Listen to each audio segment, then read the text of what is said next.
Daily Driven 69, and we're finally back with the car talk / review.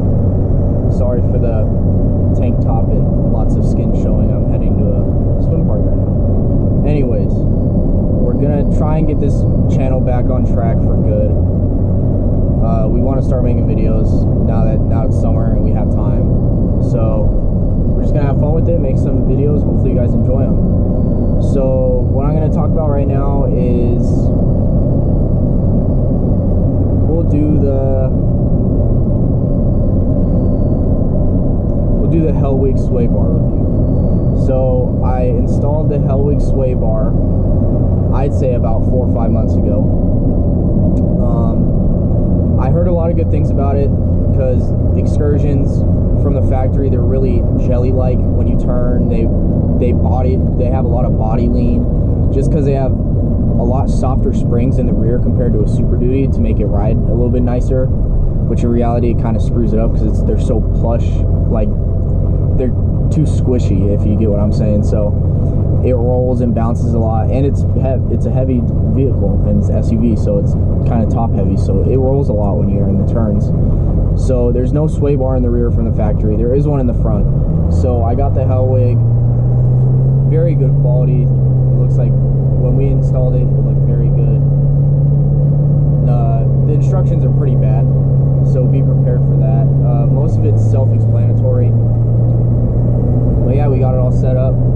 I have it on the middle setting because there's 3 settings: soft, medium, and then firm. I went for the medium setting just to test it out, and I like it. I didn't want to go with the firm because I didn't want it to be too bouncy in daily driving like this. If you're towing a lot with it, and it's kind of like your dedicated tow vehicle, or you have a lot of weight in it at all times, like hauling 8 people, 7 people, then I recommend going on the firmest setting. But since I only tow occasionally, and I just want to mediate most of the body roll, I put it on the middle setting. So I definitely think it's a nice improvement over stock. Instead of body rolling, and then it's like when you used to turn at high speeds, you used to just get a kind of a constant roll, and you pitch in pretty good when you're going fast and going at a pretty sharp corner. But now with the sway bar, you just get, when you go on a sharp turn, you get a little bit of a roll, and then it just sets and turns and digs and stays there. So it's, yes, there's still going to be body roll because it's a truck, you know, body on frame, but there's minimum, like, it's not going to be as good as a car. Figure that. So it's definitely a very good improvement, though. It'll set, and then you'll just dig in and turn. So it's very predictable. Like, we're coming up right here, dig in, turn, roll, dig, turn. See, you couldn't really even see the body roll in the video that much. So it's really nice. It actually handles some of the steering play that the Excursions and Super Duties of this generation are known for. So that's a big bonus in my book, because they're still playing the wheel, but it's not as much as before. Before, you could probably go 10 degrees both ways, 10, 15 degrees both ways, and you get tons of play. But now it's more direct, less play, and it's all in all a more responsive truck and easier to control. Definitely easier to drive like this.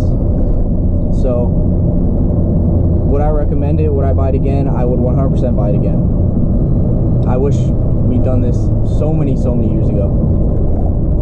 But now that we've done it, I'm very happy. It's like a whole different truck. If you have an Excursion, it is a must, especially an Excursion because of the softer springs in the rear. But yeah, and for your Super Duties, this one fits the same generation Super Duties, I'm pretty sure. I'll put the link in the description below for the one I got. Let's see if I'm going to the right place. Am I going to the right place? Yes. But yeah, I'll put the link in the description. Be sure to check out more videos. We're going to definitely have more videos coming out consistently. But yeah, quick review on this, because I didn't really see many reviews. I saw a few installs, but no like afterthoughts and reviews. So maybe I'll throw in a picture or video of it under the truck. The biggest thing you want to make sure of is that it's parallel with the ground after you install it. So adjust the end links accordingly. But yeah, other than that, huge benefit to handling. Alright, I'll see you guys later. Thanks for watching. I might make a follow-up review on this too, maybe a year down the road. Just for funsies. But yeah, definite buy if you're in an excursion. Alright, thanks for watching, guys. Check out more Daily Driven 69 videos. I'm going to have a full review of this coming out later. And a ton of videos on the excursion, so stay on the lookout. Peace.